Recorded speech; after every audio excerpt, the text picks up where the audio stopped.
कृष्णाय वासुदेवाय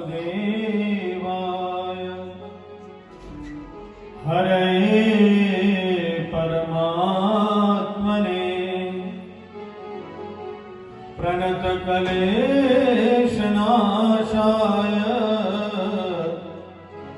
गोविन्दाय नमो नमः। वृन्दाय तुलसीदेव्यै प्रियाय केशवस्य च विष्णो भक्तिप्रदे देवी सत्यवत्यै नमो नमः। लक्ष्मीनाथ समारंभा नाथयामनमध्यमा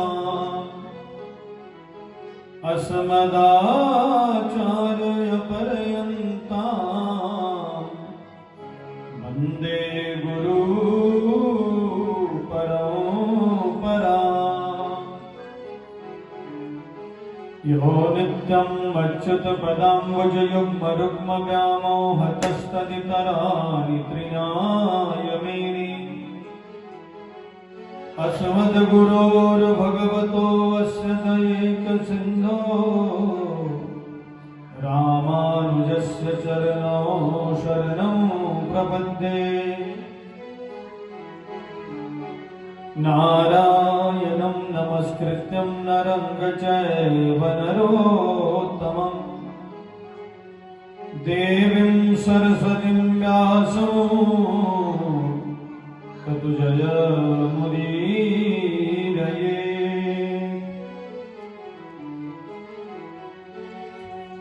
सर्वप्रथम परमाराध्य पतितपावन कारण करुणावर्णालय परम ब्रह्म प्राप्त अखिलेश्वर भगवान श्री राधा गोविंद जी के श्री चरण कमलों में साष्टांग दंडवत प्रणाम करते हुए उनकी हेतु की कृपा की कामना करता हूँ।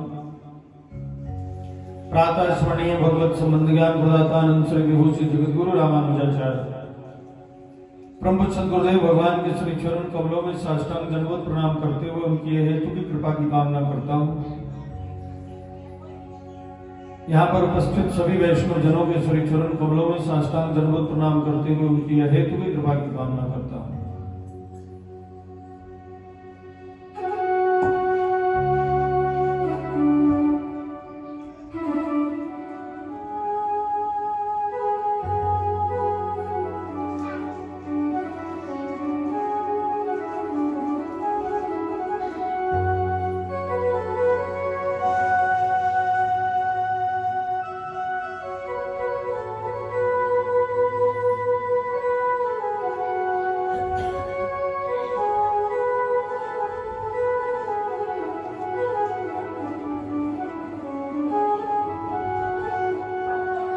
श्री राधे। श्रीमद् भागवत सप्ताह ज्ञान महायोग का 7वां दिवस विश्राम दिवस। आइए भागवत भगवान कथा में प्रवेश करने से पूर्व 2 मिनट के लिए भगवत नाम का संकीर्तन करें और ठाकुर जी से हम प्रार्थना करें, हे प्रभु मेरे मन को, मेरे वाणी को, मेरे बुद्धि को अपने चरणों में लगा कर रखना। जय जय राधा रमन हरि बोल, प्यारो राधा रमन हरि बोल। जय जय राधा रमन हरि बोल, प्यारो राधा रमन हरि बोल। जय राधा रमन हरि बोल, प्यारो हरि बोल।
जग जान समोहि बचाए रहो, जग जान समोहि बचाए रहो।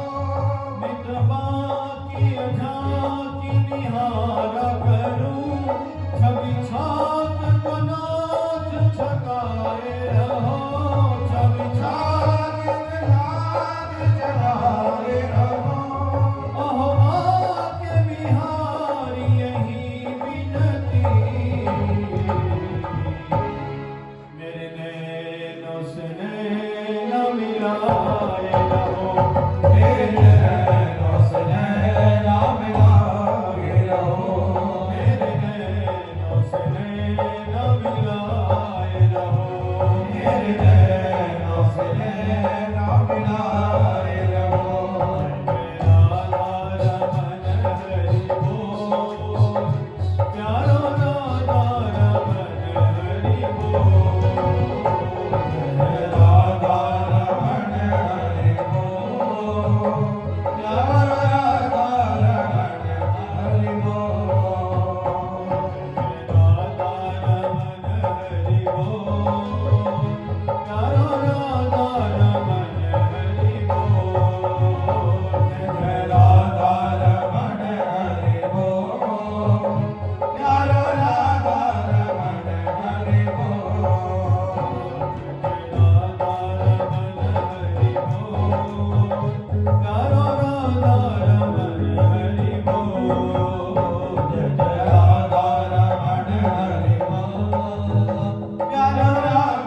रमन हरि बोल, राधा रमण हरि बोल, प्यारा राधा रमण हरि बोल। राधा रमन हरि बोल, प्यारो राधा रमन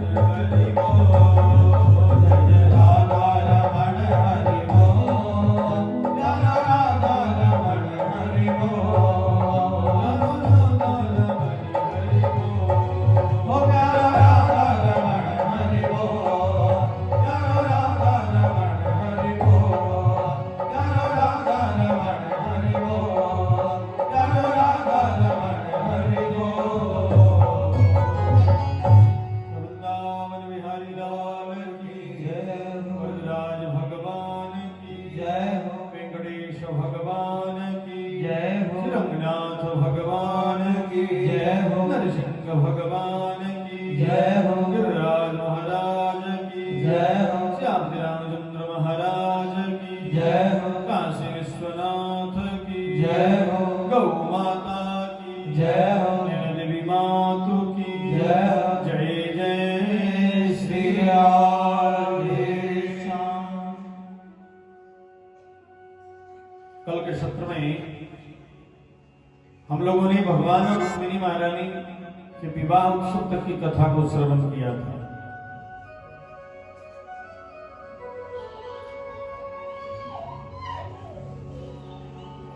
श्री राधे विदर्भ नरेश की कन्या के साथ भगवान का विवाह हुआ और बड़ी धूमधाम के साथ विवाह हुआ है।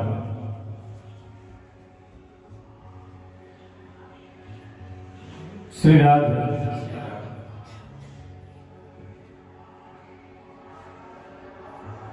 और इसके पश्चात रुक्मिणी महारानी से भगवान को एक पुत्र रत्न की प्राप्ति हुई। नाम रखा गया प्रद्युम्न। लेकिन महाराज यह बालक प्रसूति गृह से ही चोरी हो गया। एक सम्रासुर नाम के राक्षस ने इस बालक की चोरी कर ली और ले जाकर समुद्र में यह सोचकर फेंका कि कोई बड़ी मछली इसे खा जाएगी और इसकी मृत्यु हो जाएगी। ये सोचकर समुद्र में फेंक दिया।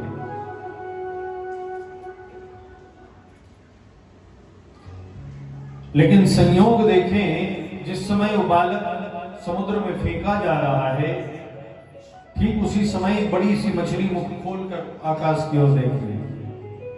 वो बालक उस मछली के पेट में गया और वो मछली तुरंत एक मछुआरे के जाल में फंस गई। मछुआरे ने जब जाल को खींचा तो तो देखा कि बहुत बड़ी मछली मेरे जाल में फंसी है। जीवन में इतनी बड़ी मछली मैंने कभी नहीं पकड़ी। तो तुरंत वो मछुआरा उस मछली को लेकर के सम्रासुर के दरबार में पहुंचा और कहा, महाराज जी मैंने अद्भुत मछली आज पहले पकड़ी है, ये मछली मैं आपको देना चाहता हूं। सम्रासुर ने मछली ली और अपने नौकरानी को, रसोइये को दे दिया। और रसोइये ने जब उस मछली को काटा तो उसके पेट से महाराज एक बालक निकला जो अभी भी जीवित है। वो अभी भी जीवित है बालक। श्री राधे।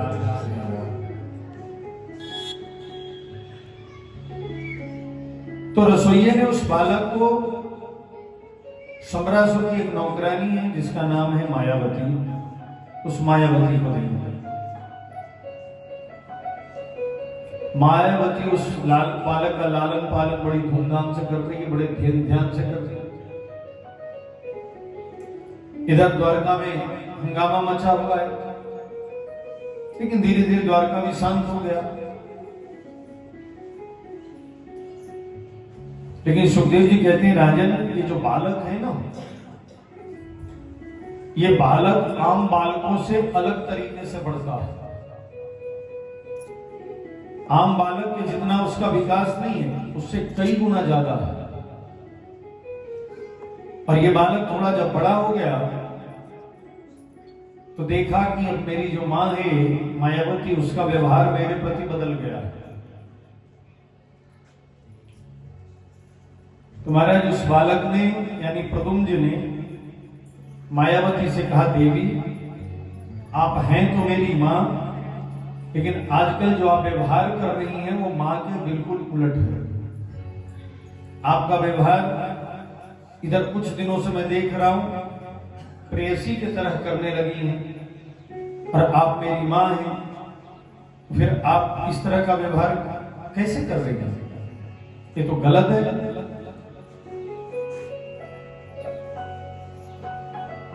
मायावती ने कहा, मैं आपकी मां हूं नहीं, मैंने तो सिर्फ आपका लालन पालन किया है, मैंने जन्म नहीं दिया। प्रद्युम्न जी ने कहा, अगर आपने लालन पालन किया है तब भी आप मेरी मां हैं, उस हिसाब से भी मेरी मां है, तो आप इस प्रकार का व्यवहार मत करिए। अगर आप इस प्रकार का व्यवहार करेंगे तो धर्म के विपरीत होगा। मायावती ने कहा, महाराज मैं आपको बता रही, मैं आपकी मां नहीं हूं और मैंने कोई गलत काम भी नहीं किया, एक भी गलत काम नहीं किया, मेरा व्यवहार कोई गलत नहीं है, मैं तो आपकी अधिकृत पत्नी हूं, अधिकृत। अब प्रद्युम्न जी कहते हैं, आप मेरी अधिकृत पत्नी कैसे हो सकती हैं? अभी अभी तो आप कह रही हैं कि आपने मेरा लालन पालन किया है, और जो लालन पालन करे वो पत्नी कैसे हो सकती है? वो किसी भी हालत में पत्नी नहीं हो सकती। भाई अधिकृत पत्नी होने का सवाल तो ये है कि मेरे बराबर क्यों? आप कह रही मेरा लालन पालन किया है, यानी आपने ही मुझे बड़ा किया, और अगर आपने मुझे बड़ा किया तो आप मेरी पत्नी कैसे हो सकती है? ये तो संभव नहीं है कि आप मेरी पत्नी हो जाएं। श्री राम। मायावती कहती है, महाराज आप भूल गए, लेकिन मैं कुछ नहीं भूली, और मैं आपकी पत्नी हूं और अधिकृत पत्नी हूं, कोई गलत कार्य मैंने नहीं किया। कहा, जब भगवान शिव ने आपको जलाया, आप कामदेव हैं और मैं आपकी पत्नी रति हूं। जब भगवान शिव ने आपको जलाया तब मैंने उनसे प्रार्थना की थी कि मेरे पति से मेरा मुलाकात कब होगा, मेरी मुलाकात कब होगी? तब उन्होंने कहा था कि द्वापर में आप भगवान के सुपुत्र के रूप में प्रकट होंगे, तब होगा। इतना सुनते ही प्रद्युम्न जी ने कहा, आज मैं इस सम्रासुर का वध कर दूंगा। मायावती ने कहा, आप नहीं कर सकते, क्योंकि वो मायावी युद्ध करेगा आपसे। जब दिखेगा, जब उसे लगेगा कि वो हार रहा है तो वो आपसे माया का युद्ध करना शुरू कर देगा, मायावी युद्ध शुरू कर देगा। इसलिए आप उसे इतनी जल्दी नहीं हरा सकते। श्री राम। इसलिए अभी आप युद्ध के लिए मत जाइए। और फिर मायावती ने उन्हें महामाया नाम की एक मायावी विद्या सिखाई जो हर प्रकार की विद्याओं को काटने में सक्षम है। और उस विद्या को प्राप्त करने के पश्चात महाराज समरासुर के राज दरबार में गए और उस समरासुर के राज दरबार में जाकर के समरासुर का वध कर दिया, युद्ध कर दिया। और आज आकाश मार्ग से मायावती को लेकर के और द्वारका की ओर निकल पड़े। और आकाश मार्ग से द्वारका में जब पहुंचे हैं तो द्वारका के आकाश मार्ग में जब आज मार्गमिनी ने एक स्त्री पुरुष के जोड़े को देखा बड़े दूर, उसे देखते ही अपने उस पुत्र की याद हो आई, ममता एकदम से छलक उठा और देखते ही देखते वो दोनों उसी कक्ष में प्रवेश कर गए जहां पर जिस झरोखे से रुक्मिणी महारानी देख रही थी। अब प्रद्युम्न जी देखने में बिल्कुल ऐसे लगते हैं जैसे स्वयं ठाकुर जी हों, उनमें और ठाकुर जी में कोई विशेष अंतर नहीं दिखता, वैसे ही दिखते हैं।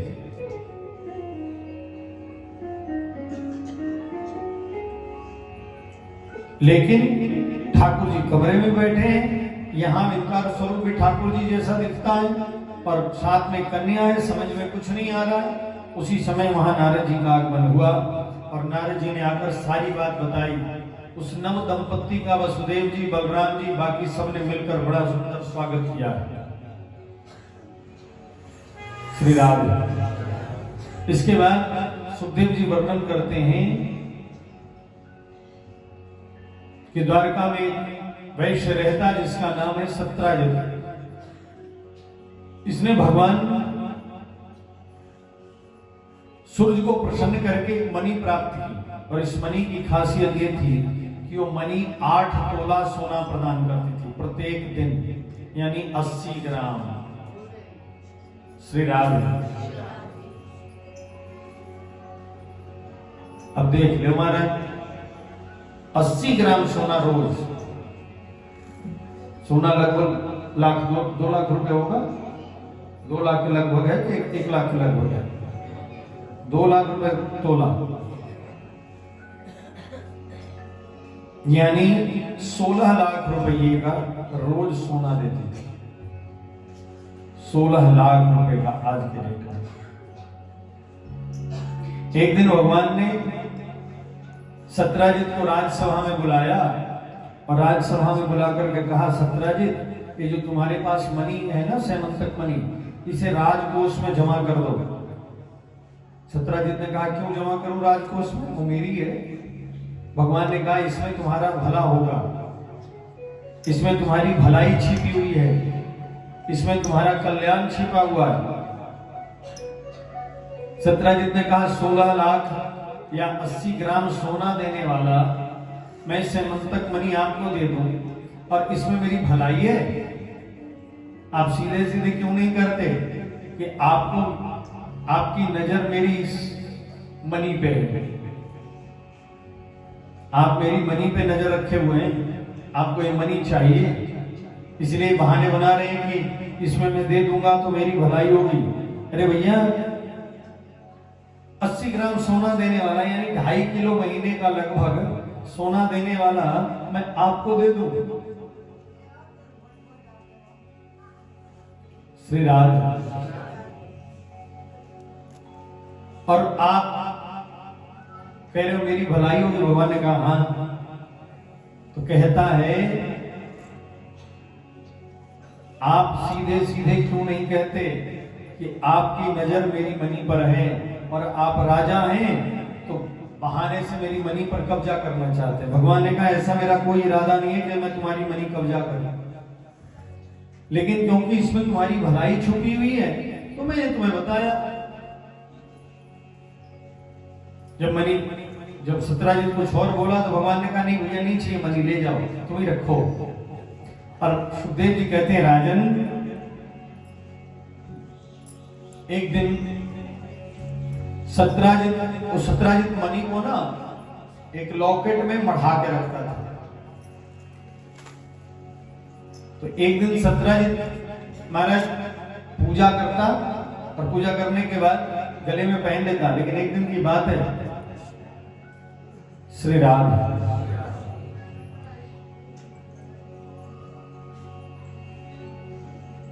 वो मणि किसी कारणवश वहीं रह गया और कुछ काम करने के लिए गया, कुछ ही क्षण के लिए। लेकिन जैसे ही कुछ ही क्षण के लिए काम करने गया, उसी समय सत्राजित का छोटा भाई प्रसेनजित आया और प्रसेनजित ने आकर के वो मणि अपने गले में पहन ली और वहां से निकल गया और जंगल की ओर चला गया। शाम होने तक लौटा ही नहीं। शाम हुआ नहीं लौटा, सुबह हुआ ही अगले दिन की, प्रसेनजित नहीं लौटा। अब तो महाराज सत्राजित ने पूरे द्वारका में घूम घूम करके ये कहना शुरू कर दिया कि मणि चोरी कर ली। किसने? तो कहा कृष्ण ने। उसकी नजर पहले से थी, हमारी मणि चोरी कर ली, मेरे भाई को अलग से गायब कर दिया, वो भी गायब है। अब महाराज मैं कई बार आप लोगों को बता चुका हूं, फिर कह रहा हूं, कुछ लोग बिना पेंदी के लोटा होते हैं, बिना पेंदी का गड़बी, वो किसी भी तरफ लुढ़क जाए। कुछ लोग ऐसे होते हैं जिनका काम यही होता है लुढ़कना, लुढ़कने के अलावा उनको कुछ आता ही नहीं है। बस हाँ में हाँ तुरंत मिला देंगे, और कुछ इस तरह की बातें करो तो तुरंत मिलाएंगे, कहेंगे हाँ होंदा, मुंह बनाएंगे 20 प्रकार के और ऐसी बात करेंगे। अब ये महाराज कुछ लोग हाँ में हाँ मिलाने लगे, भगवान तक खबर पहुंच गई। तो भगवान ने कहा भैया मुझे अगर दोष लगा है तो फिर मुझे ही इसका निराकरण करना होगा। तो भगवान ने द्वारका से कुछ ऐसे व्यक्तियों को साथ में लिया जिस पर सत्राजित आंख मूंद कर भरोसा करता है कि ये सपने में भी मेरा विरोध नहीं करेंगे और मेरा गलत नहीं करेंगे। उनको लिया, कहा चलो भैया ढूंढने चलते हैं, तुम भी साथ चलो। अब भगवान जब सैनिकों से पूछे कि प्रसेनजित अंतिम समय में कहां तक देखा गया, तो सैनिकों ने कहा महाराज अंतिम समय में तो जंगल की ओर गया था। भगवान जब जंगल में ढूंढने के लिए निकले तो देखा आगे चल करके प्रसेनजित का घोड़ा मरा हुआ है, प्रसेनजित नहीं है। थोड़ी देर आगे बढ़े तो देखा घोड़ा भी, प्रसेनजित भी मरा पड़ा है। लेकिन जहां प्रसेनजित मरा पड़ा है उसके पास वो मणि नहीं है गले में। अब भगवान विचार करने लगे क्या करूं, तो दिखाई पड़ा कि जहां प्रसेनजित मरा हुआ है वहां शेर के पैर के चिन्ह बने हुए। अब शेर का पीछा करते हुए आगे बढ़े तो आगे जाने के बाद शेर भी मरा पड़ा है, मणि वहां भी नहीं है। लेकिन जहां शेर मरा हुआ है वहां भालू के पैरों के निशान है। तो वहां हमारा भालू के पैरों का पीछा करते हुए आगे बढ़े। श्री राधे। तो जहां पर भालू के पैर खत्म हुए वहां से एक गुफा शुरू हो रही। अब उस गुफा को देख करके भगवान ने कहा जो साथ में जिनको लाए थे, कहा भैया अंदर बहुत खतरा हो सकता है, हमें जानकारी नहीं खतरा कितना है, लेकिन खतरा तो हो सकता है और दोषारोपण मेरे पर है, तो इसको निराकरण करने की जिम्मेवारी भी मेरी है। मैं आपके जीवन को खतरे में नहीं डाल सकता हूं, क्योंकि दोष तो मेरे सर पे लगा हुआ है, इसलिए मैं आपके जीवन को खतरे में नहीं डालूंगा। इसलिए आप लोग तब तक यहां इंतजार करें मैं जब तक आ न जाऊं। और इतना कह करके महाराज उस गुफा में प्रवेश कर गए। श्री राम जब उस गुफा में अंदर गए तो क्या देखा भगवान ने कि एक सुंदर सी लड़की उस मणि को उछालकर खेल रही। भगवान को देखी तो एकदम से चिल्ला पड़ी। भगवान भी सोचने लगे महाराज क्या हुआ, ये लड़की कौन है। लेकिन भगवान ने जब ध्यान से देखा तो देखा कि उस लड़की के हाथ में मणि है जिसके साथ वो खेल रही है। उस कन्या के चिल्लाने की आवाज को सुनकर के उसके पिता जो भालू है वो भालू बाहर आए और भालू ने भगवान से कहा कि तुम बगैर मेरे आदेश के, बिना परमिशन के, आज्ञा के मेरे घर में कैसे आ गए? भगवान ने कहा महाराज ये मणि मैं लेने आया हूं, ये मणि आपके पास है और चोर मैं बना बैठा हूं। लोग मुझे चोर कह रहे हैं जबकि है आपके पास और चोर मुझे बनाया जा रहा है, तो मैं तो मणि लेने आया हूं। उस भालू ने कहा ये मणि तुम नहीं ले सकते। भगवान ने कहा क्यों? कहा इसलिए नहीं ले सकते क्योंकि इसको मैंने युद्ध के मैदान में जीता है, अपने पुरुषार्थ के बल पर मैंने इस मणि का अर्जन किया, इसलिए तुम इस मणि को नहीं ले सकते। भगवान ने कहा मणि तो लेके जाऊंगा महाराज, इसके चक्कर में तो मैं पूरा चोर बना पड़ा, जो काम मैंने किया ही नहीं वो मेरे मत्थे मर दिया गया, मेरे मत्थे मर दिया, इसलिए मणि तो लेकर जाऊंगा। उस भालू ने कहा एक मौका देता हूं, चले जाओ। भगवान ने कहा ऐसे जाने से तो अच्छा है वीर गति को प्राप्त होना, ऐसे तो नहीं जाऊंगा, या तो जाऊंगा तो मणि के साथ जाऊंगा, अन्यथा जाऊंगा ही। श्री राधे जब ये कहा कि मणि के साथ जाऊंगा, मणि के अलावा नहीं जाऊंगा, तो उस भालू ने भगवान के साथ युद्ध शुरू कर दिया और 27 दिन तक युद्ध लगातार चलता रहा। 28वें दिन जब उस भालू की हड्डियां चटक गई, लगने लगा अब जवाब हो गया, तब उसने कहना प्रारंभ किया, जाने त्वाम सर्वभूतानां प्राणोजः सहोबलम् विष्णु पुराण पुरुषम प्रभविष्णु मधीश्वरम। मैं जान गया आप कौन है, जाने त्वां सर्वभूतानां, मैं जान गया प्रभु आप परम ब्रह्म परमात्मा भगवान नारायण स्वयं हैं, भगवान गोविंद स्वयं हैं। श्री राम मैं सब जान गया। जब भगवान ने कहा कि जब जान ही गए हो, तो भगवान ने शरीर पर हाथ फेरा और कहा कुछ इच्छा है तो बताओ महाराज। जामवंत जी ने कहा प्रभु किसी चीज की इच्छा तो नहीं है, लेकिन एक विनती जरूर है। भगवान ने कहा बोलिए। कहा ये मेरी कन्या है, आप मेरी इस कन्या को स्वीकार करिए तो मैं निश्चिंत हो जाऊं, फिर मुझे कुछ करना नहीं होगा, फिर मैं निश्चिंत हो जाऊंगा, फिर मैं आराम से भगवान का भजन कर सकता हूं, आपका भजन कर सकता हूं। और अपनी कन्या जामवंती जी को भगवान को प्रदान की और साथ में मणि भी दिया। भगवान उस मणि को लेकर जामवंती जी को लेकर के द्वारका में आए और राजसभा में सत्राजित को बुला करके वो मणि वापस कर दिया और दूसरा विवाह जामवंती जी के साथ किया भगवान का। तीसरा विवाह सत्यभामा के साथ किया, सत्यभामा जी के साथ। सत्यभामा कौन है? सुखदेव जी कहते हैं राजन ये भी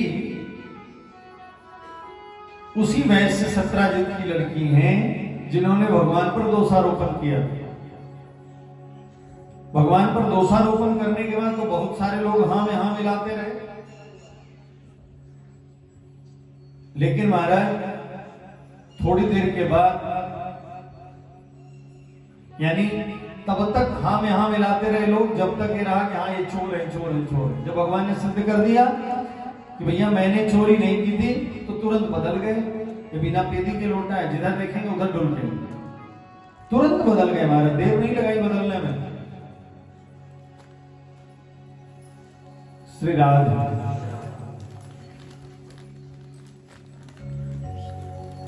ज्यादा देर नहीं लगाई। जो लोग कल तक सत्राजित के साथ थे आज वो चुपचाप हो गए, वो भगवान की तरफ हो गए। कल जो हाँ यहां मिला रहे थे, हाँ चोरी किया होगा, निश्चय ही किया होगा। इस प्रकार से आज वो महाराज चुप हैं और भगवान के पक्ष की बात करते हैं। श्री राम। और तो और जो लोग कल तक साथ थे, अब उन लोगों ने साथ भी छोड़ दिया। अब सत्राजित जहां बैठता है लोग उठकर चले जाते हैं, नहीं नहीं इसके बाद नहीं बैठे। श्री राधे। आगे ही रख दो माता, आगे। श्री राधे।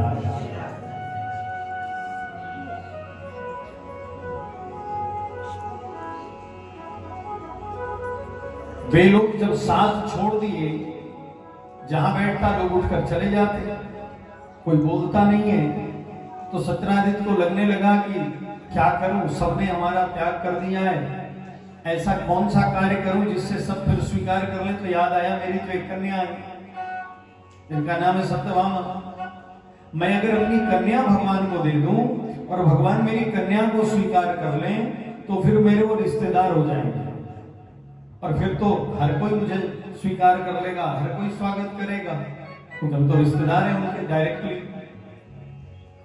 तो अपनी कन्या सत्यभामा जी को लेकर के पहुंचे भगवान के पास और जाकर सत्राजित ने कहा, प्रभु एक विनती है। भगवान ने कहा बताइए। कहा मैं अपनी कन्या आपको देना चाहता हूं। भगवान ने कहा ये मेरे साथ रहना चाहती है, ये पूछिए। भाई आपने तो कह दिया, इनका क्या मत है। सत्यभामा जी ने कुछ नहीं कहा।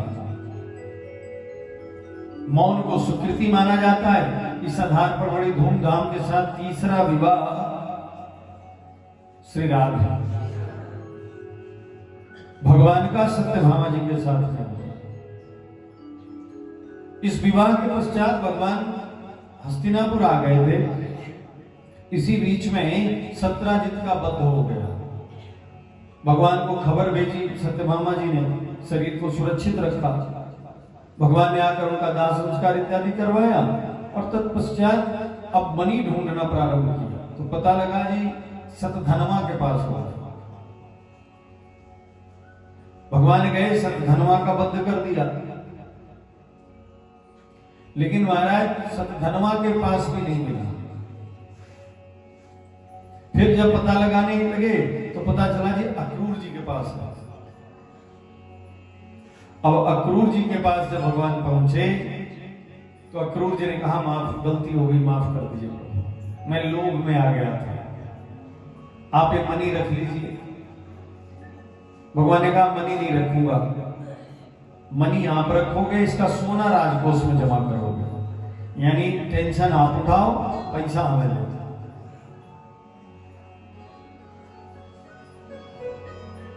श्री राधे। अब यहां अगर ध्यान से देखें तो भगवान ने तो पहले ही सतर्क किया था सत्राजित को, कहा था तुम्हारा कल्याण होगा, मणि दे दोगे राजकोष में। अपने लिए नहीं कहा था कि मुझे दे दो, राजकोष में दे दो। लेकिन महाराज सत्राजित अहंकार और लोभ के वशीभूत होकर इसको मना कर गया। बड़ी ध्यान दीजिए यहां, भगवान हर समय हमें इन्फॉर्म करते रहते हैं, सूचना देते रहते हैं कि भैया गलत जा रहे हो, इधर से नहीं इधर से चलो, तब जाकर कुछ बात बनेगी। श्री राधे। लेकिन हम उल्टा समझ लेते।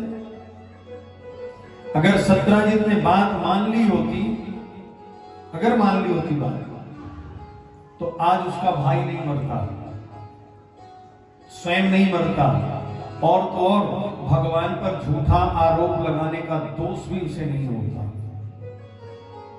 लेकिन बात मानी नहीं, आज ये दिन देखना पड़ा। इसके पश्चात सुखदेव जी वर्णन करते हैं कि एक बार की बात है, भगवान हस्तिनापुर यानी इंद्रप्रस्थ आए और भगवान जब इंद्रप्रस्थ में आए तो अर्जुन को लेकर के खांडव वन में घूमने के लिए चले गए।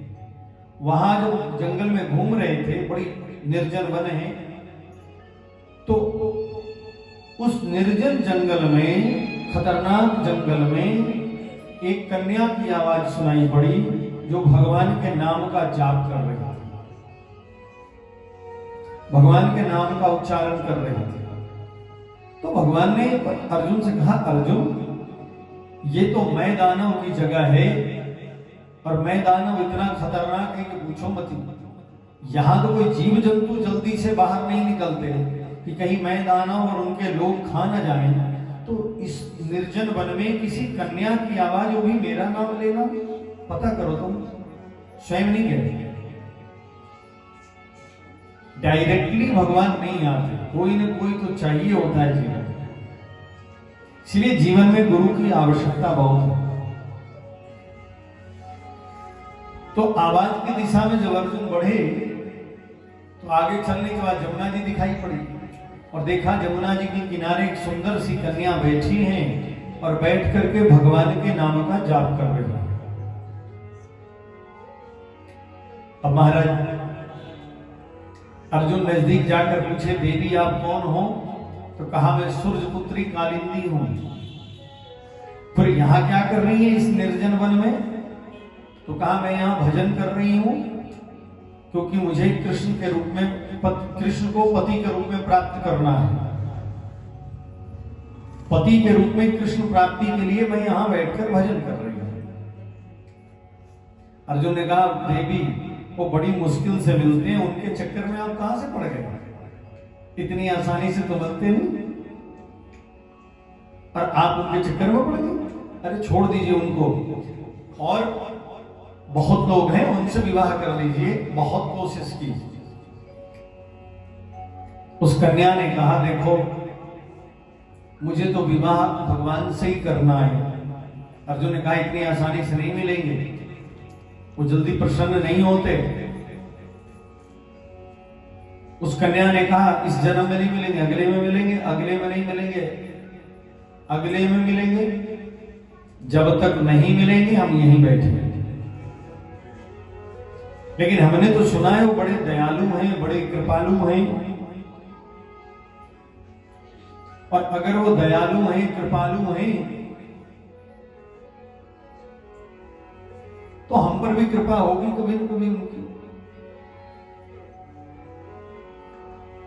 हमने तो सुना है कि वो अपने भक्तों का बड़ा ख्याल रखते हैं, वो स्वीकार कर लेते हैं, और वही तारीफ को सुनकर के मुझे विश्वास है कि वो मुझे स्वीकार करेंगे। बहुत दिन से तारी सुनकर तुम्हारी, बहुत दिन से तारी सुनकर तुम्हारी, बहुत दिन से तारी सुनकर तुम्हारी, बहुत दिन से तारी सुनकर तुम्हारी, बहुत दिन से तारी सुनकर तुम्हारी। शरण आ गया श्याम, शरण आ गया श्याम,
सुन के तुम्हारी बहुत दिन से तारी सुन के तुम्हारी शरण आ गया श्याम शरण आ गया श्याम बहुत दिन से तारी तुम्हारी बहुत दिन से तारी सुन कर तुम्हारी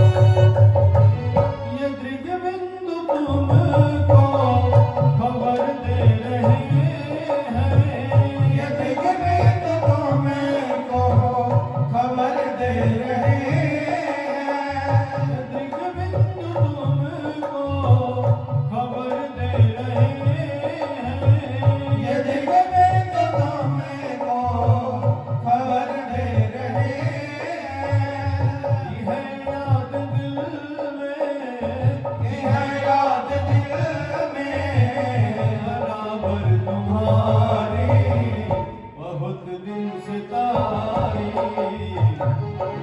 तुम्हारी बहुत दिन से तारी सुन कर तुम्हारी शरण आ गया श्याम शरण आ गया श्याम सुंदर तुम्हारी बहुत दिन से तारी सुन कर तुम्हारी बहुत दिन से तारी सुन कर तुम्हारी बहुत दिन से तारी सुन कर तुम्हारी बहुत दिन से तारी सुन कर तुम्हारी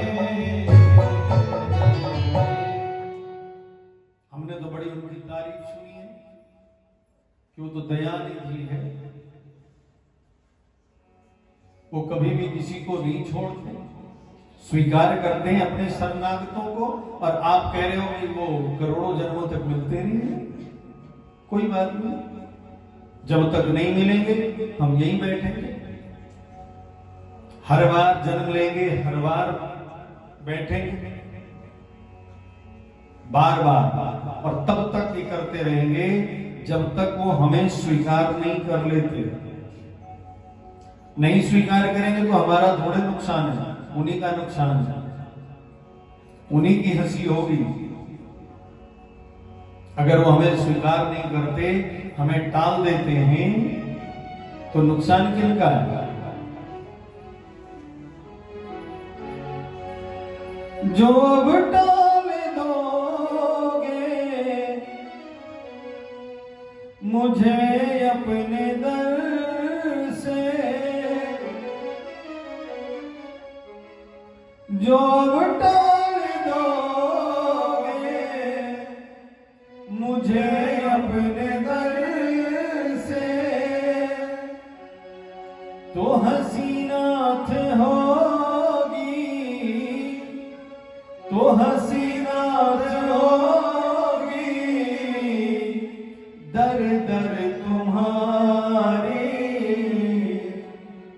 बहुत दिन से तारे सुन के तुम्हारी बहुत दिन से तारी सुन गए तुम्हारी हमारा कुछ नहीं बिगड़ने वाला सब उन्हीं का होगा लोग उन्हीं उन्हीं के बारे में हंसेंगे। अच्छा खाली कहते ही हैं, क्या झूठा है, बदनामी उन्हीं की होगी, हमारा क्या है। हम तो बैठे हैं और तब तक बैठे हैं जब तक वो हमें स्वीकार नहीं करने आकर, तब तक यही हैं, कहीं नहीं जाने वाले। हर प्रकार का डरा लिया, हर प्रकार से प्रलोभन दे लिया, ना हिली नहीं। हमारे यहां तुम्हारा थोड़ा सा कुछ हो जाए ना तो फिर जाना ही बंद कर देते हैं। श्री राम।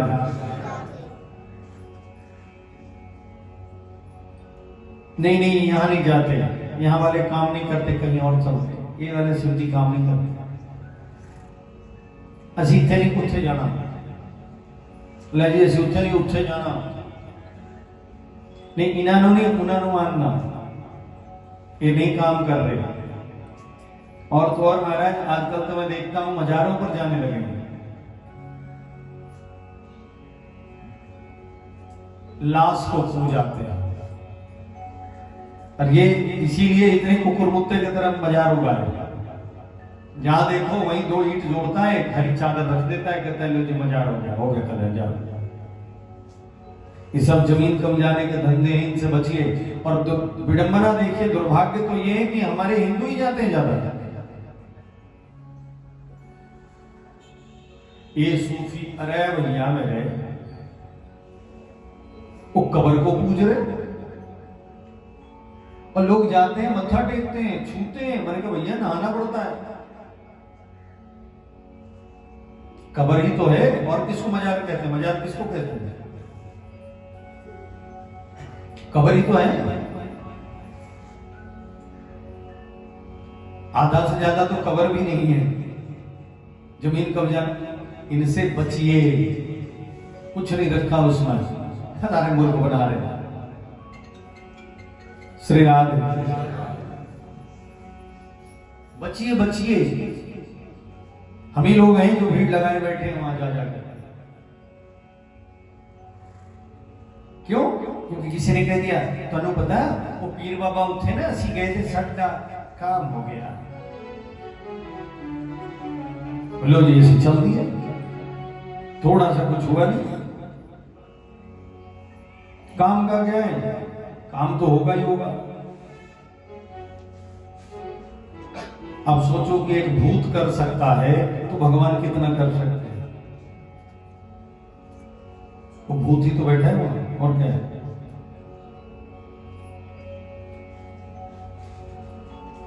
कई बार तो लोग ऐदा ना बोलो महाराज, ऐदा कर देते। मैंने कहा अच्छा,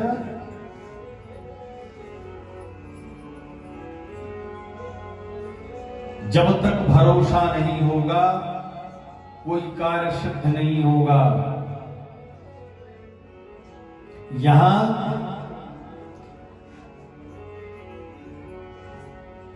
बहुत प्रलोभन दिया, बहुत डराया अर्जुन ने, लेकिन कालिंदी ने कहा नहीं, जब तक स्वीकार नहीं करते हम यहीं बैठे हैं और बस उनका इंतजार कर रहे हैं। अर्जुन जब थक गए तो लौट आए। भगवान ने पूछा, पता किया अर्जुन कौन है, कहां से आई हैं, इस निर्जन वन में क्या कर रही हैं? तो अर्जुन ने कहा प्रभु पता कराए, वो तो स्वयं सूर्यपुत्री कालिंदी हैं। कहा वो यहां क्या कर रही हैं? कहा वो आपको पति के रूप में प्राप्त करना चाहती हैं, आपसे विवाह करना चाहती हैं, इसलिए तपस्या कर रही हैं। कहा तुमने उनको समझाया नहीं? कहा मैंने समझा लिया, वो समझने को तैयार नहीं है। वो तो सिंपल सी भाषा में कह रही है, यदि नाथ का नाम दयानिधि है तो दया भी करेंगे कभी न कभी, कभी न कभी तो करेंगे।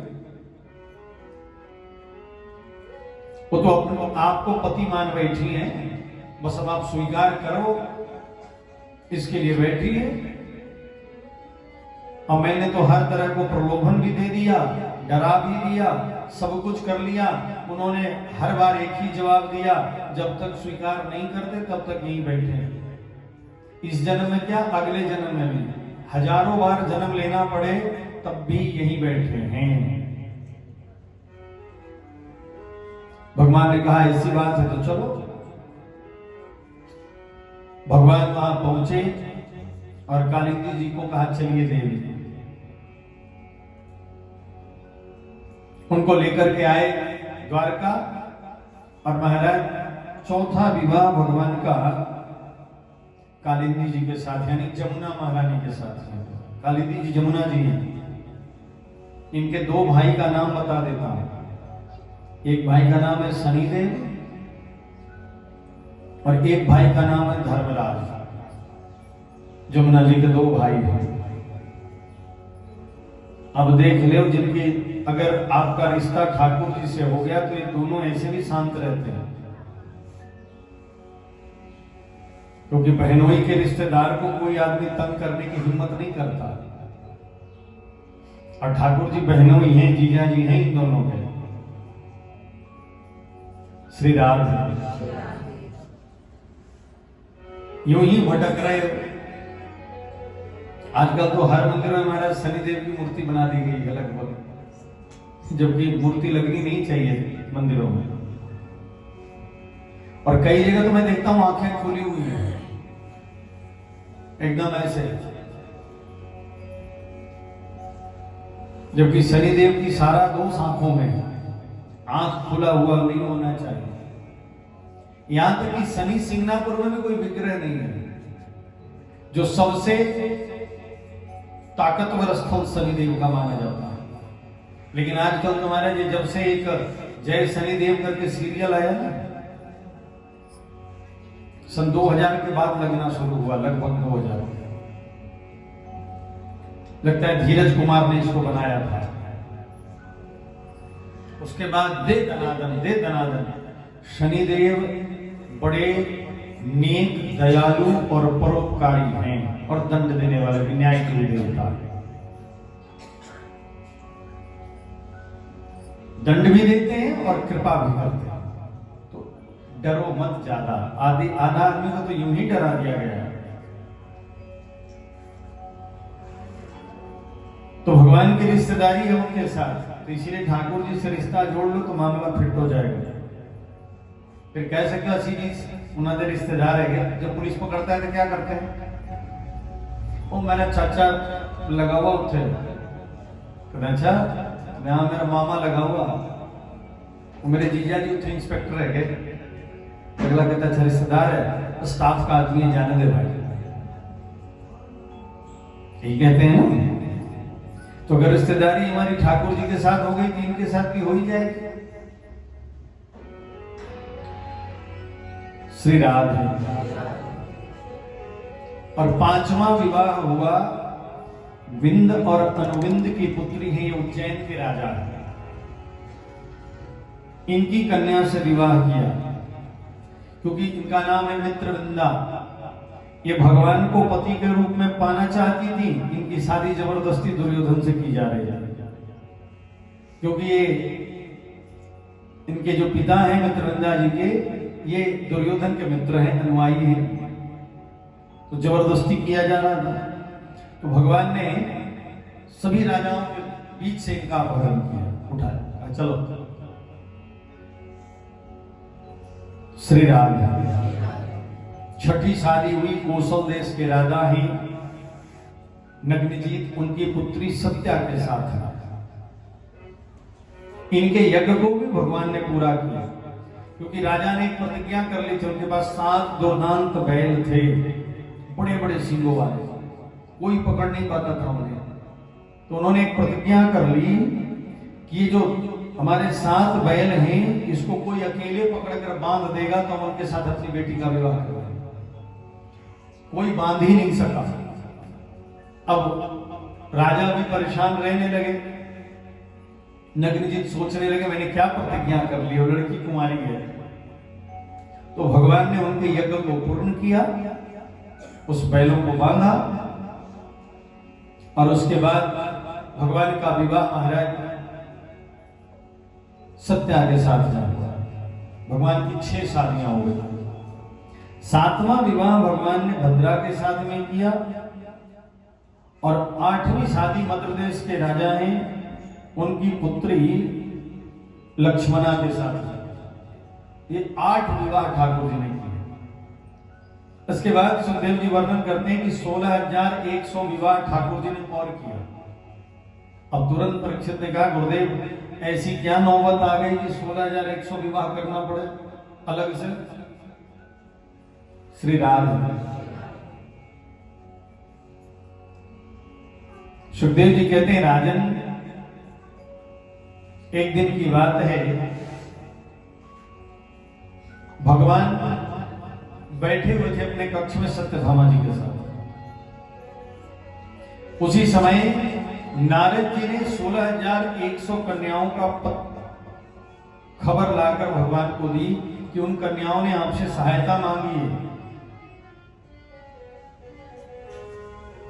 भगवान ने कहा, इनको क्या हुआ? तो नारद जी कहते हैं, महाराज संबरासुर नाम का एक राक्षस ने इन सभी को कैद कर रखा है। उसमें एक राक्षस हुआ जिसका नाम हुआ संबरासुर। जहां कहीं भी उसे सुंदर लड़की दिखती उन्हें उठा लेता और प्रतिज्ञा कर रखी थी कि 21,000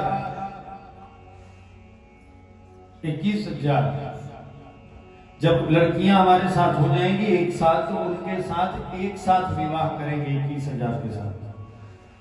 तो जहां कहीं भी सुंदर दिखती उनको उठा लेता और ले जाकर अपने महल में रख देता।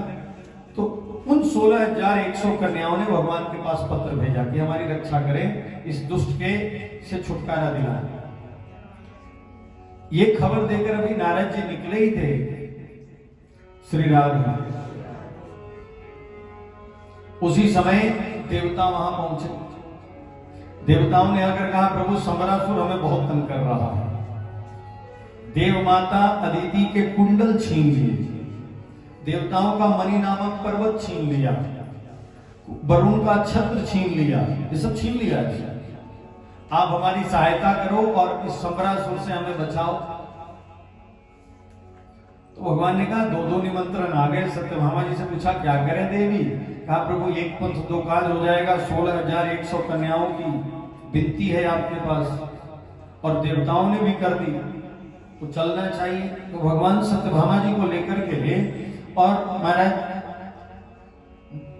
भौमासुर के पास पहुंचे। संबरासुर कह रहे हैं, भौमासुर के पास पहुंचे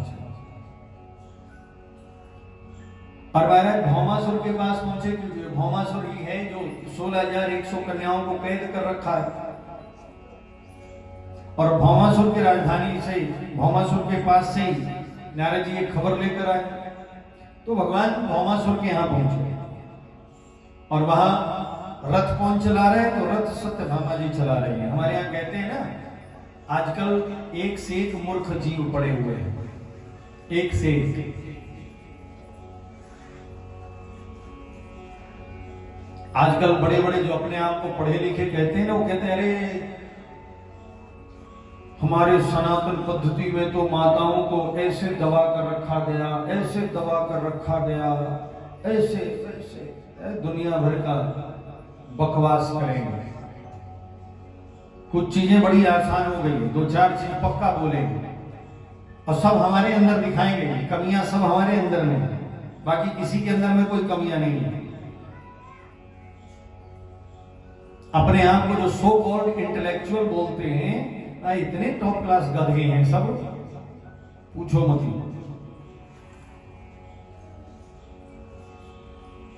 हमारे यहाँ तो माताओं को घर से बाहर नहीं निकलने दिया जाता था। हमारे सनातन पद्धति में बड़ी दबा के रखा गया। पितृकात्मक सत्ता थी। ये शास्त्र पढ़ना नहीं है, जानकारी नहीं है, ब्राह्मणों को गाली देना है, सनातन धर्म को गाली देना है। ये एक ना आजकल फैशन बन गया है। जो उठता है वही भौंक देता है, जो उठता है वही भौंकता है। हर कोई भौंकी जा रहा है।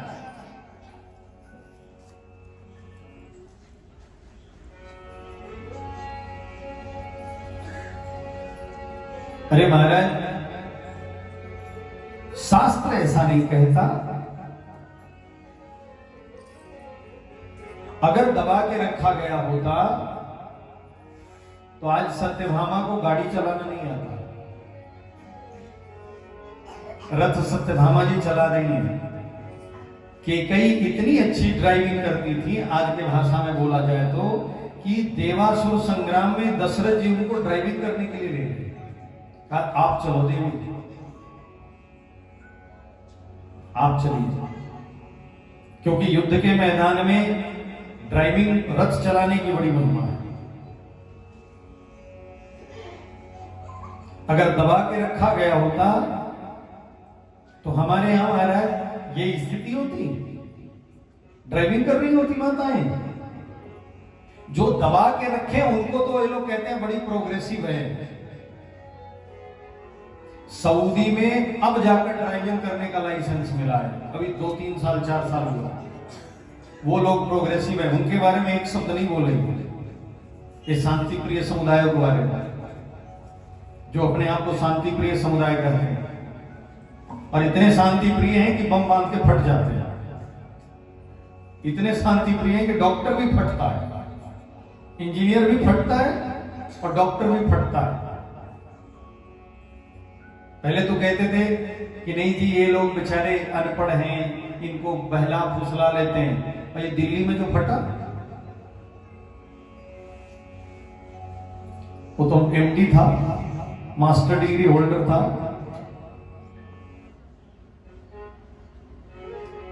3000 किलोमीटर जो 3000 किलो जो पकड़ा गया सामान, वो सब डॉक्टरों ने छिपा के रखे हुए थे, सब डॉक्टर थे। लेकिन वो बेचारे शांति प्रिय, फटने वाले शांति प्रिय, और जो कुछ नहीं करता वो अशांति प्रिय। वाह। और फिर गाली देने की बारी आएगी तो ब्राह्मणों को देंगे, सनातन धर्म को देंगे। फिर कहेंगे कि ये लोग तो बिल्कुल अलग हैं, ये लोग तो बिल्कुल ही ऐसे हैं वैसे हैं, दुनिया बतलाते हैं। मैं इसलिए चर्चा यहां पर किया, मैं पॉलिटिक्स नहीं कर रहा हूं, लेकिन जब ये कहा जाता है कि सनातन धर्म दबा के रखता है, तो यहां सत्यभामा आखिर रथ कैसे चला रही है?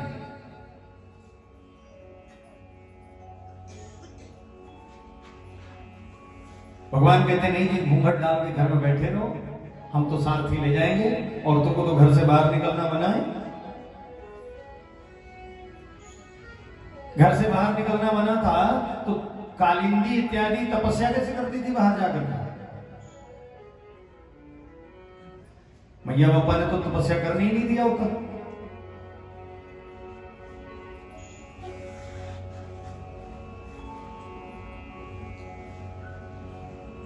भैया ये जो मानसिकता है इसे बदलिए।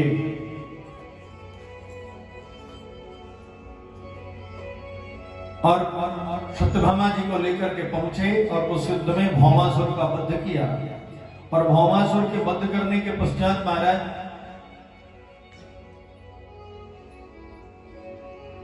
16,100 राजकुमारियों को आजाद करवाया और उनके घर वालों को बुलाया। और जब उनके घर वालों को बुलाया तो घर वालों ने अपनाने से इनकार कर दिया। कहा नहीं नहीं, हमें नहीं पता, ये तो दूसरे के घर में काफी दिन से रह रही थी,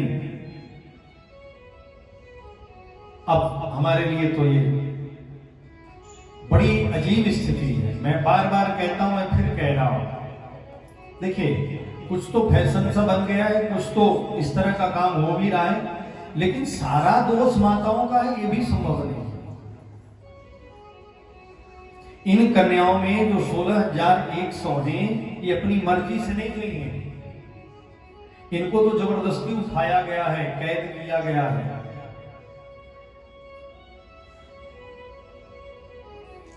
लेकिन आज घर वालों ने अपनाने से इनकार ही कर दिया। कहा नहीं नहीं, ये किसी और के घर में रह के आई, हमारे लिए तो खत्म ही हो गई मामला। इसलिए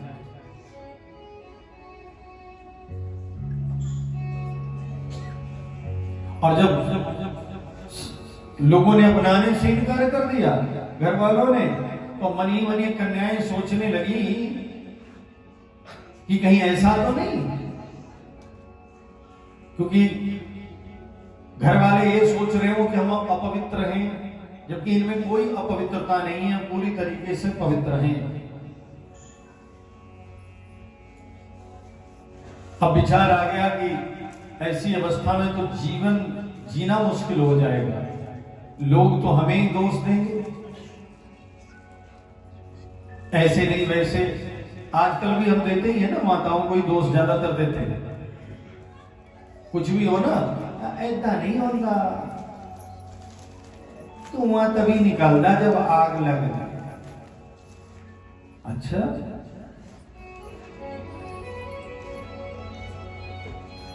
लेकिन आग लगी कैसे और लगाई किसने? महाराज, सारा दोषारोपण कन्याओं पर ही किया जाता है। सारा, वो कॉलेज से आ रही हो, कहीं से बाजार जा रही हो, किसी ने छेड़ दिया, कुछ कमेंट पास कर दिया, और उसके बगल से कोई गुजर रहा हो और उसी गांव का हो, बस हो गया कल्याण उसका। कमेंट किसने पास किया? दुष्टों ने। बदनामी किसके सर खटी? कन्याओं के। क्योंकि जो खास करके माता हो और उस समय गुजर रही हो उधर से, और कोई बदमाश जो है, दुष्ट प्रजाति के जो जीव हैं, उन्होंने कमेंट पास कर दिया हो, कुछ कह दिया हो, बस फिर तो शाम को उसने आना और चटकारे मार मार कर कहना शुरू कर देना। फिर तो चटकारे मार मार कर कहना शुरू कर देना। 2-4 नमक मिर्च लगा करके बातें बना देनी घर में आके, और 1 से 2, 2 से 3, 3 से 4, 4 से 5, 5 से 6, 6 से 7, फिर तो ले ऐसा वो कुड़ी ने ऐसा बोलता था, ऐसा नहीं कोई बोलता। अच्छा, क्यों नहीं बोलता? किसी ने ये उस समय इतनी हिम्मत उसकी नहीं हुई कि 2 तमाचा जाकर मारे कि तुमने बोला कैसे ऐसे। उसने और क्या किया? चटकारे लगाकर और उसकी बात बनानी शुरू कर दी। माताओं की सबसे बड़ी दुश्मन माताएं ही हैं। ये सबसे बड़ी दुश्मन है। ये इतना मसाला डाल देती है, इतना मसाला डाल देती है, इतना बढ़िया बढ़िया मिर्ची उर्ची डाल देती है महाराज, ले पूरा एकदम फ्राई कर दिया उसको। किसी तीसरे के कमेंट करने पर आपने अपनी ही बच्ची को गलत समझ लिया।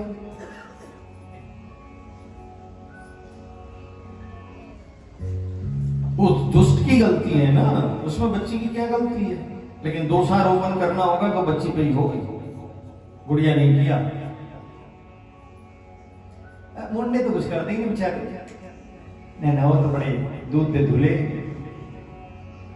ना। श्री राधे, जय श्री राधे।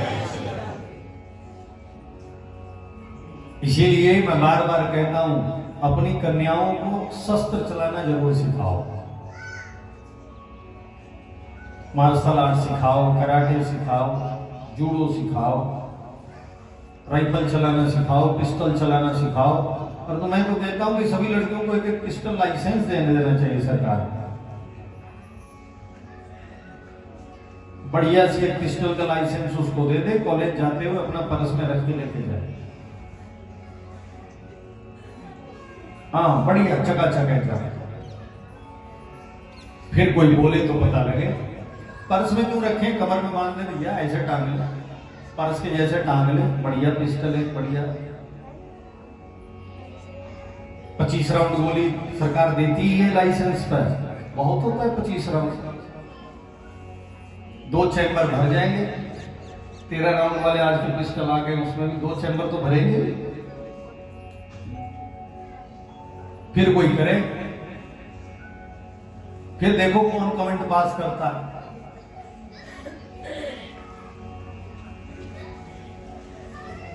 आज जरूरी है ये। और माताओं से भी विनम्र निवेदन है, अपनी ही जाति का दुश्मन मत बनो। सबसे ज्यादा आप ही लोग चटकारे लेते हैं, काहे दूसरे के फटे पे टांग अड़ा रहे हो? आपको अगर कोई कंसर्न है तो आप उस पर विचार करिए। आपको कुछ लगता है चिंता, तो आप उनके माता पिता को समझाइए जाकर, बताइए भाई देख तेरी बच्ची से पूछ तो, मैं आज वहां जा रही थी तो मुझे तो आज लगा कि कुछ बच्चे उस पर कमेंट पास कर रहे थे, क्या बात है? कहीं ऐसा तो नहीं कि बच्ची डर कर न बता रही हो घर में, कि घर वाले तो उल्टा ही सोच लेंगे। आधा तो टेंशन ये भी है, तू थे गई क्यों थी? अरे भैया उधर से ही जाना होता है, करेगा क्या आदमी? रास्ता वही है। कितनी जगह रास्ता बदलेंगे, जाएंगे तो इसी रास्ते से ना, मेन रोड पे। और कोई वहां पुल के पास खड़ा होकर कोई कमेंट पास कर रहा हो तो भाई रास्ता बदल लेंगे, नकली होके जाएंगे कितने दिन। फिर वहां कोई खड़ा हो गया तो रेलवे लाइन किनारे भुनकुली में, फिर किधर जाना? कहते जी फिर इधर से जाएंगे 10 ग्राही हो गए। बंदा कोई वहां खड़ा हो गया, कोई दोस्तों की कमी थोड़े है, कितना रास्ता बदलोगे बाबा?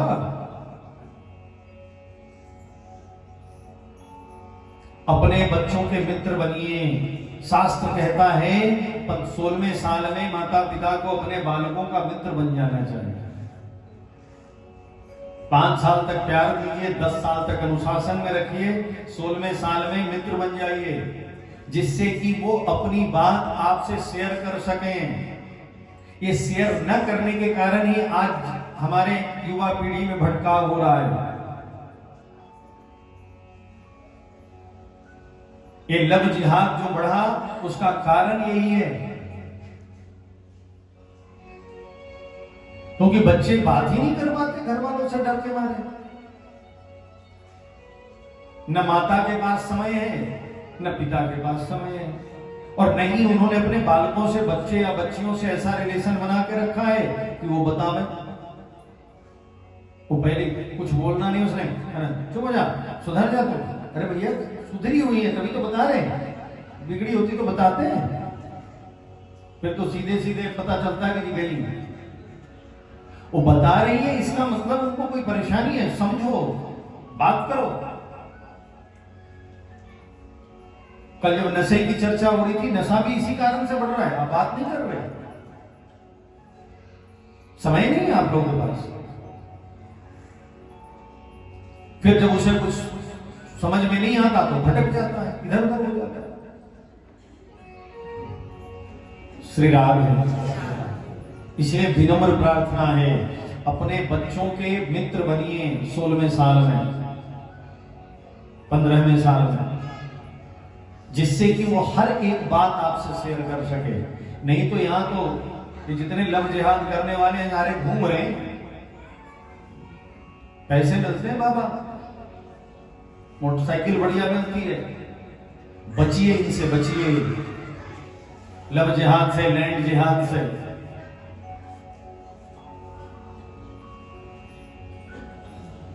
कहोगे कथा में कह रहे हो, कथा में ही तो कहूंगा और कहां कहूंगा।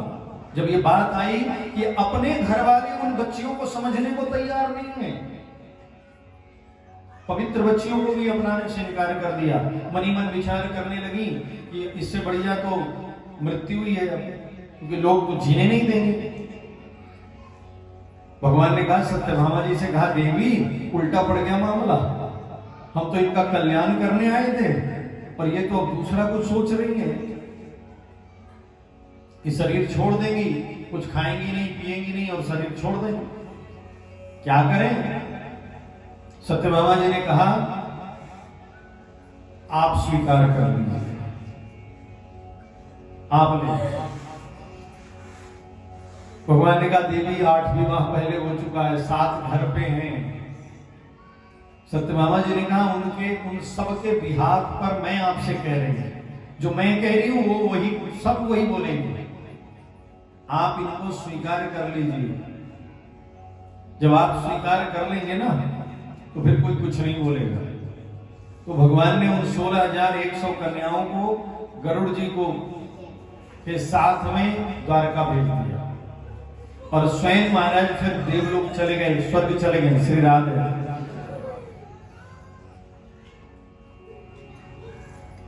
वहां चले गए और वहां जो नंदनकानन वन है उनमें एक पारिजात का वृक्ष पसंद आ गया सत्यभामा जी को, तो कहा इसे लेकर चलते हैं द्वारका। इंद्र ने देने से मना कर दिया। जो इंद्र भी सहायता मांगने आया था वो एक पुष्प देने से मना कर दिया, पुष्प का वृक्ष का, ना, ये तो स्वर्ग की चीज है, हम आपको कैसे दे दें। भगवान ने कहा हमें तो लेके जाना है, हमारी पत्नी को पसंद आ गया, एक पेड़ दे देगा तो क्या होगा भाई, एक पेड़ ही तो देना है, मैं तेरे से बगीचा थोड़े मांग रहा हूं। मैं कहा नहीं नहीं देंगे। तो भगवान ने थोड़ी सी इंद्र को फिर सिखलाई की, व्यवस्था की ठीक ठाक, तो फिर माफी मांगा, गलती हो गई। और महाराज पारिजात को लेकर आए और फिर सुंदर मुहूर्त में 16,100 कन्याओं के साथ विवाह किया। एक ही मुहूर्त में, अलग अलग मंडप में, एक ही समय में। यानी अगर मान लो 10 से 12 बजे का लगन था, तो 10 से 12 बजे ही 16,100 कन्याओं के साथ अलग अलग मंडप में फेरे ले रहे थे। समय एक ही है, अलग अलग मंडप में फेरे। श्री राम जय श्री राम जय।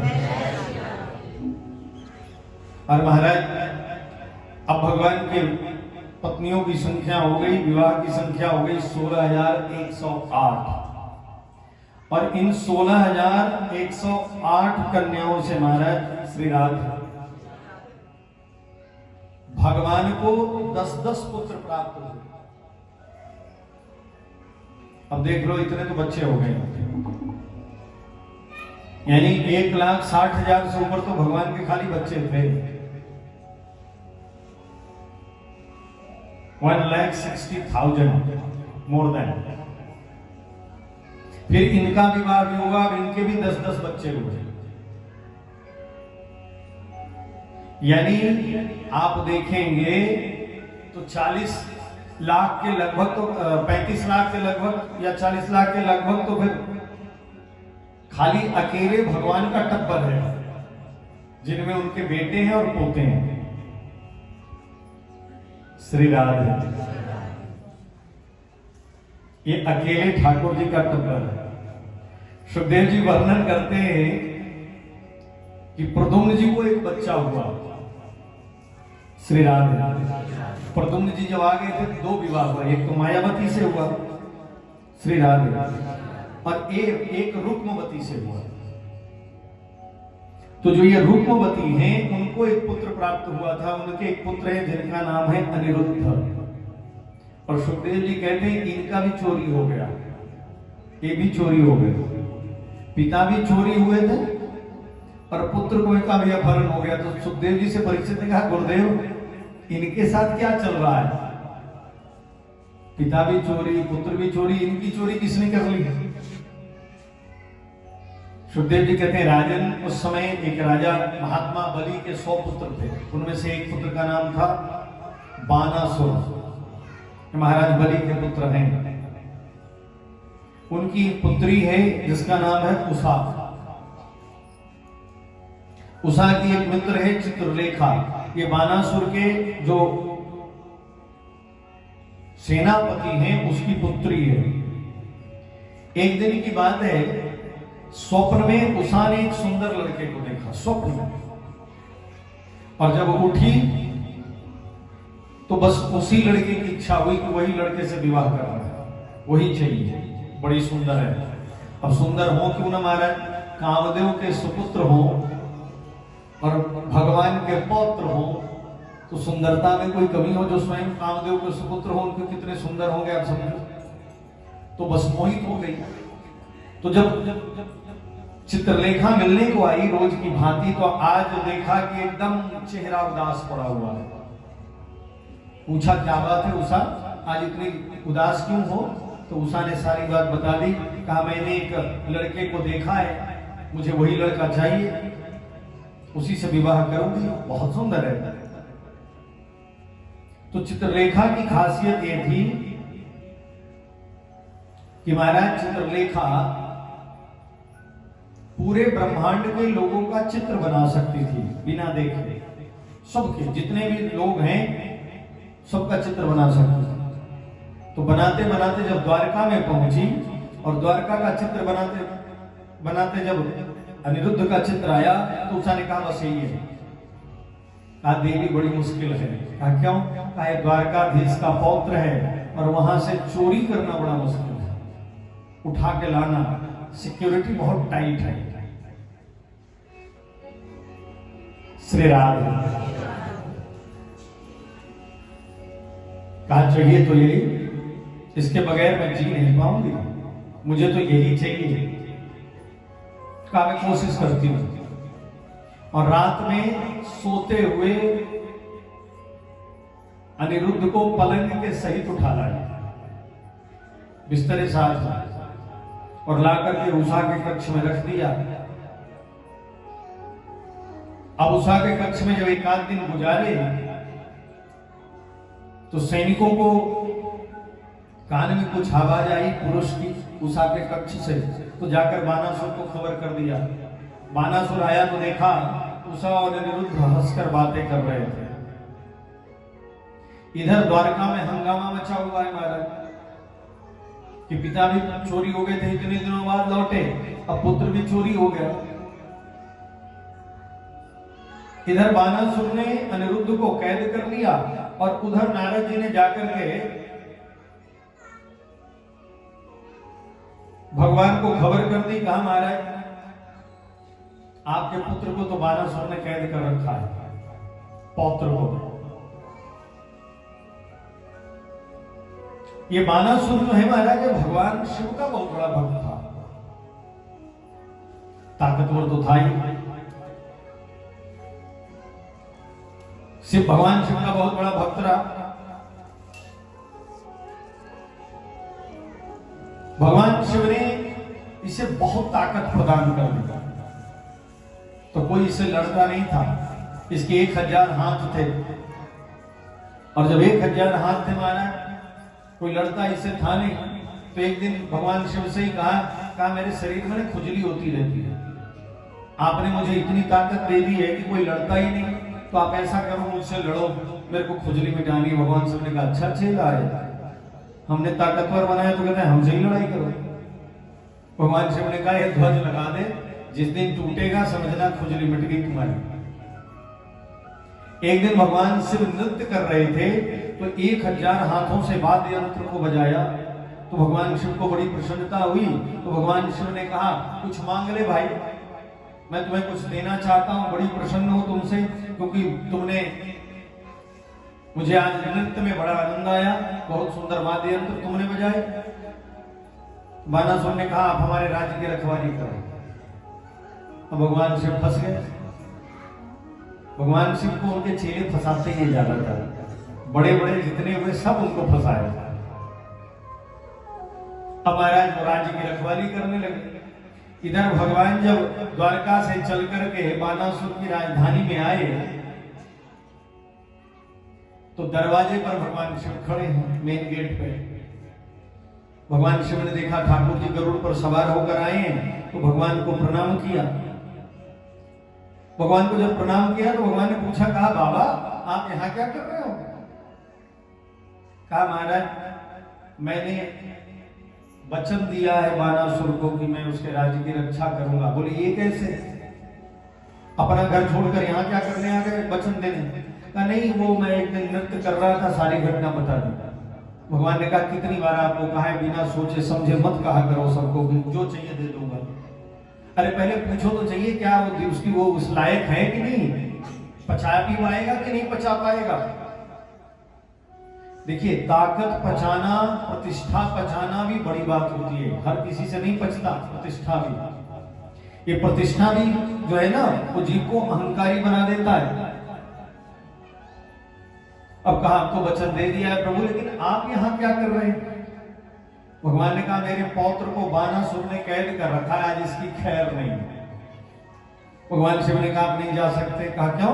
कहा मैंने अभी तो कहा कि मैंने वचन दिया है, उसने मेरे से वरदान ले लिया कि मैं उसके राज्य की रखवाली करूंगा।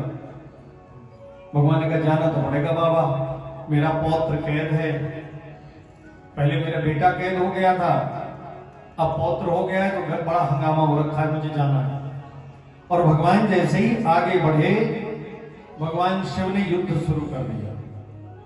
तो एक एक बाण चलाते भगवान एक एक काटते जाते, एक एक बाण चलाते काटते जाते सब। धीरे धीरे सब कट करते रहे, लेकिन भगवान शिव हटने को तैयार नहीं है। और भगवान जानते हैं कि इनको मैं कुछ कह नहीं सकता, क्योंकि मेरे परम प्रिय सेवक हैं। वैष्णवा नाम यथा शंभु, परम वैष्णव है भगवान शिव। तो भगवान ने एक बाण चलाया जिसका नाम है जिम्नास्त्र।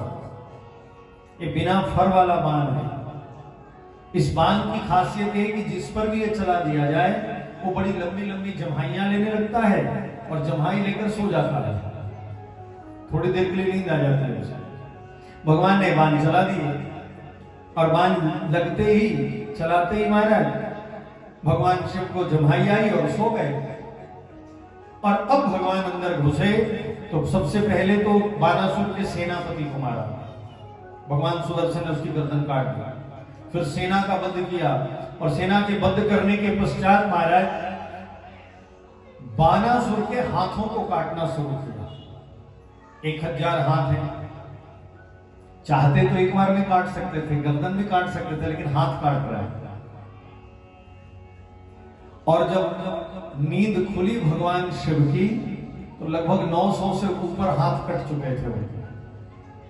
भगवान शिव ने स्तुति शुरू कर दी। देखते ही जब तो भगवान सुदर्शन प्रकट है तो स्तुति शुरू कर दी भगवान की, और बड़ी सुंदर स्तुति की।